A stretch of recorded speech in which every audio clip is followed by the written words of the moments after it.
This is the single most impactful thing that we can do for our cash flow in taking our finances into our own hands.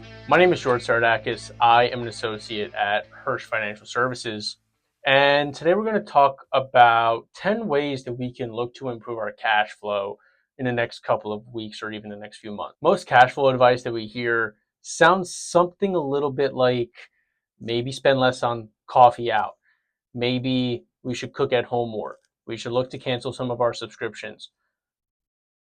Although those are all valid points, they're all numbers and math based. And oftentimes what happens is cash flow is more psychological, behavioral. It's how we spend money.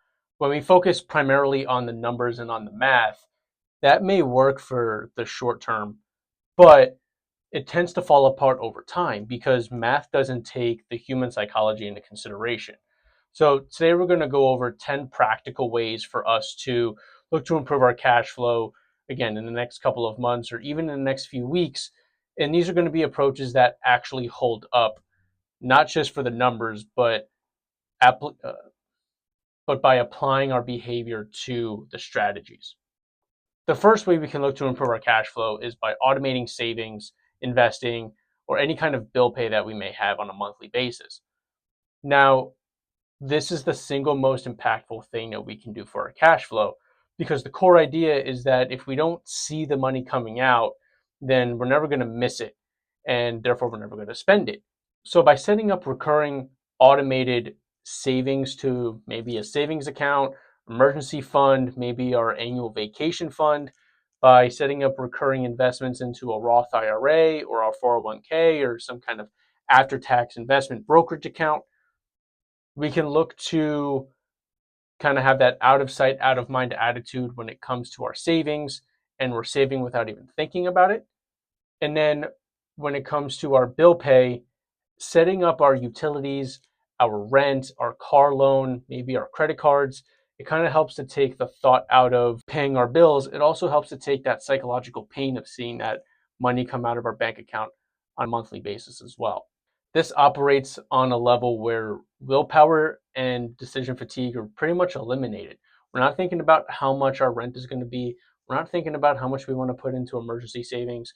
What we're really left with at the end of the month, after we've saved and after we've invested and after we've paid our bills, is really what we have left to spend, whether that's going out to eat or buying coffee or shopping. Those are actually our discretionary monthly income that we can spend however we please. And so the rest of this video is going to build upon this foundation of the automated saving and bill pay. The next thing that we can look to utilize in order to improve our cash flow is a 3 or a 4 account system. So we have our normal everyday spend account. This is the account that we utilize to go shopping, to go buy coffee, to get gas for our car. And then our second account would be a savings account or an emergency savings account that we want to make sure that we have about 6 to 12 months worth of income on the high end, maybe 3 to 6 months worth of income on the low end. And that's to be touched for emergencies only. Maybe we catch a flat tire, maybe we lose our job, maybe we have to buy a new car. Whatever emergency comes up, that's what that fund is there for. And then the third account is our bill pay account. So going back to the point regarding automated bill pay, if we have a portion of our paycheck automatically go into this bill pay account, we can have our rent, our utilities, our credit cards, our car loan all come out of this bill pay account. So the money never even touches our checking and we don't even see it hit or leave the account. The third way to improve efficiency and improve our cash flow is to do a monthly or at least a quarterly subscription audit. This could be things from a gym membership that we don't even use anymore, maybe a Netflix or Hulu account, all the way through up until like maybe we have a $2 Apple subscription or Spotify and Apple Music and we really only use one. Getting as granular as that could help us uncover $10, $15, $20 a month that we could use to go out to eat again or go buy a coffee or whatever we look to spend that money on. Maybe we just saved a couple of extra dollars. And so Having these subscriptions that are a constant drag on our cash flow just continues to provide inefficiencies, and they're maybe not even subscriptions that we would miss having anyway. So, a pattern that I see constantly amongst young professionals is that when we get a raise or a bonus, the first thing we do is spend it. That's not a bad thing. We earn that money, we deserve to spend it. However, we also owe it to ourselves to pay ourselves first, whether that's increasing contributions to a savings account by maybe $50 a month, or increasing contributions to our 401k, maybe 1 percentage point for every time we get a raise, or 2% every time we get a raise, all the way down to maybe we cushion up our vacation fund a little more this year. And that's a big financial goal that we have for the year. Being able to pay ourselves every time we see a windfall or a raise is going to help build these better financial habits. Yes, we can spend that extra money, and we are going to spend it. I'm not saying that we shouldn't treat ourselves because of a job well done. It's how we treat ourselves, how much we treat ourselves, and making sure that we are also paying attention and taking care of our future selves as well with these additional funds. So maybe we get a $500 a month pay bump. Maybe we take $100 extra a month from that 500 and we put it into another investment account. Maybe we take $50 of that 500, now $400, and put it into our savings, and the other 350, remember this is all after taxes, the extra 350 we can go to maybe spend on going shopping or buying coffee. Or maybe the extra $50, instead of going to a savings account, we can use to pay down additional debts. Being able to pay ourselves extra with the additional windfall or the additional raise is going to pay dividends later, I promise. This may sound like basic personal finance, but understanding what our fixed expenses and what our variable expenses are is a huge deal when it comes to making sure that our cash flow is operating efficiently. Examples of fixed expenses would be things like rent, or our car loan, or utilities, or maybe a Netflix subscription, whatever we understand our every month consistent obligations to be, would be considered our fixed expenses. Variable expenses, on the other hand, are things that, yes, we have to buy and pay for on a monthly basis, but they can kind of vary a bit. This would be things like gas for our car, or tolls, or maybe getting groceries, going out to eat. These are all variable expenses that, even though they are part of our monthly cash flow, we can't exactly pin down a set number like we can with our insurance policies, Netflix subscriptions, cell phone bill, utilities, rent, etc.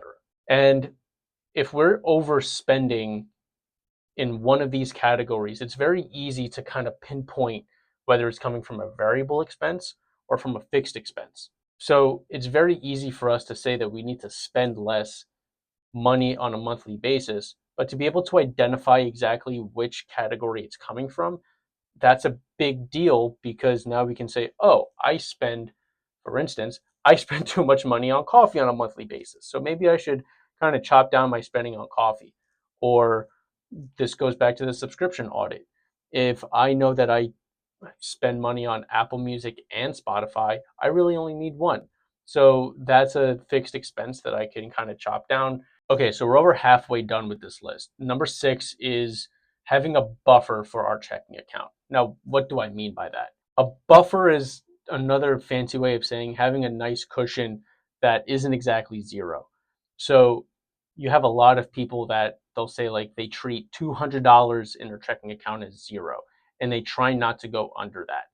That's a very good habit to build, especially because we don't know if we have unexpected monthlies that come out.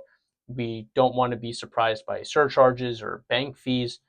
Those all come out of our checking account more often than not. And if we redline our checking account down to $10 or $50 or $5 on a monthly basis, that could easily cause overdrafts in our checking account. And now we have to pay overdraft fees, and we don't want any of that. By maintaining some kind of a comfortable buffer in our checking account, it helps us to prevent overdrafting. It also helps us to cover any kind of mismatches that we may have when it comes to timing with income and different expenses and bills that come due. So if we get paid bi-weekly, but for some reason one of our bills falls in between pay cycles, keeping that cushion in our bill pay account specifically, or maybe a checking account, can definitely help to make sure that we have the extra money in there to pay for those bills and to help cushion the blow of that unexpected or maybe even expected expense when we're in between paychecks. Now, it's extremely important to know that this buffer doesn't serve as your emergency fund. That's that totally separate bucket that we talked about in point number 2. Keeping an emergency fund in case of emergencies only. That buffer serves as a cushion for things like overdrafts, like we just mentioned. Setting aside time for ourselves on a weekly or maybe even on a monthly basis at the latest with regards to what expenses we have coming up, how much did I spend before, having our self money check in is a huge deal. And the reason for that is because if I know that I have 2 birthdays coming up next week and I have to buy these people gifts, or if I have a baby shower, or if I have a wedding, forecasting these expenses in advance can help me to make sure that I'm not overspending now. So I'm not running up credit cards, or I'm not deficient spending, or I'm not causing overdrafts in my checking account because I've done the check in this week. So maybe I forego a second night out because I know that I have to spend that extra $100 in the wedding in a couple of weeks. Or maybe I overspent last weekend. So having a 10-minute money check in with myself now is going to help me to reconcile and recalibrate my expenses. So maybe I spend a weekend into this week's this way. I'm not redlining my checking account or redlining my spending account. And that regularly helps to develop a pattern whereby, we start to get acclimated with our expenses on a weekly basis or even on a monthly basis. And as we start to have these routine check-ins with ourselves, we know what our overspending might look like or what our underspending might look like, or we can even self-assess and self-adjust when we know that we have these big events coming up. So even though we'll have those money check-in meetings with ourselves, we've already done the work and we've already built the foundation. We've already recalibrated our expending for the next couple of weeks in anticipation of a big event coming up. Number 8's a big one because there's a lot of people that don't necessarily take advantage of this, and that's shopping our fixed expenses on an annual or maybe even on a quarterly basis. Now, we all have car insurance, we all have cell phone bills, we all have internet bills, we all have, these different expenses that come out of our paychecks and out of our checking account. Sometimes these may just seem like set it and forget it type of bills, but they do creep up with, you know, rate changes or inflation or any kind of increase to the costs. We just saw a certain streaming service kind of bump up their charges and their costs for the third time in, almost 18 months. So being able to shop our bills and maybe go to our cell phone provider and see what kind of deals or specials they're running. So this way we can help to drop down our cell phone bill, or maybe going from cell phone company A to cell phone company B and seeing maybe, they have better coverage and I'll be saving $25 and I can get the new iPhone. That's a no brainer. Or even insurance companies, assuming that they have a similar rating and assuming we have the same coverage, if we can save $20, $30 a month or $50 a month by switching insurance carriers, that's a big deal because that's an extra 30, 40, 50, $100 in our pocket that we can pay towards debts, we can save, or we can even go and get coffee and go out to dinner and maybe uh, go out for the next weekend.